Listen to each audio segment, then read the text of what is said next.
Wow, ఈ dress కి ఎంత క్యూట్ రెస్పాన్స్ వచ్చింది. I know about my community, I love you so much. అందుకే మీరు ఒక్కళ్ళు ఉంటే చాలా నాకు తోడుగా ఎడాలని ధైర్యంగా బతికిస్తాను. మా పిన్ని మా అమ్మ ఒక్కొక్కళ్ళు అందరు షాక్ అవుతున్నారు నేను ఇవి ట్రైలర్స్ తో షాప్ లో వీడియోలు తీస్తుంటే. అక్క కావ్య వెళ్ళేలో ఇంకెన్ని దారుణాలు చూడాలక్క అంటుందంట మా పిన్ని. సో మీరున్నారన్న అదే ధైర్యంతో నిన్న ఈ డ్రెస్ కి స్లీవ్స్ లో కూడా ఏమైనా చూపించండి అన్నారు కదా. సో ఇంకో ఘోరాన్ని సారీ ఇంకో డ్రెస్ ని చూపించబోతున్నాను. ఇది యాక్చువల్లీ ఎంఆర్పి వచ్చేసి 2500 దాకా ఉంది. అసలు ఫస్ట్ దీనికి ప్రైస్ ట్యాగ్ ఎందుకు చూసానంటే చూడగానే ఎందుకు చాలా ప్రీమియం గా అనిపించింది. అన్ని కూడా ఒక్కొక్కరు చూస్తే ఎన్ని వేలు పోసానో వీటికి అనుకుంటున్నారు. బట్ మన గురించి తెలిసిందే కదా, కొంతమంది పిసినారి అంటారు కానీ నేను పొదుపు అనుకుంటాను. వాట్ ఎవర్, అంత ఖర్చు మనం వీటికి పెట్టడం అవసరం ఉంటే తప్ప. మనం ఆర్డర్ పెట్టిన వాటిలో రిచెస్ట్ ఐటమ్స్ లో ఇది కూడా ఒకటి అనమాట. 600 పడింది. ఐ థింక్ ఎక్కడికైనా ట్రిప్స్ కి వెళ్ళినప్పుడు చాలా బాగుంటుంది అనుకుంటా. సో అడిగారని చూపించడమే. నెక్ కొంచెం డీప్ గా వచ్చింది అనిపించింది, బట్ రిమైనింగ్ అంతా సూపర్. దీనికి పర్ఫెక్ట్ గా ఫిట్ అవ్వడానికి సైడ్ ఒక జిప్ కూడా ఇచ్చారు. సో ఎవరి బాడీకి అలా సెట్ అయిపోతుంది. డిజైన్, క్వాలిటీ, డ్రెస్ కి వచ్చిన ఫ్రిల్, ఎవ్రీథింగ్ వాజ్ సూపర్. ఎవరైనా ఇలా కంఫర్ట్ గా లేని వాళ్ళు చక్కగా పైన ఒక కోట్ తో ఇంకా నీట్ గా పేరప్ చేయొచ్చు. కోట్ వేసుకున్నా కూడా చాలా బాగుంది అనిపించింది నాకు. సో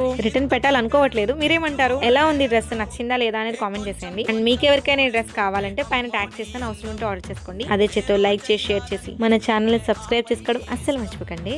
ఉంటాను. మనుషులేసుకున్నాయి పెట్టినట్లేవు నువ్వు. రెండు బొందులు ఎట్లా వేస్తే కింద బారుకుంది. చిన్నారికి చూపించా. ఇంకెన్ని వెళ్తుందో మనం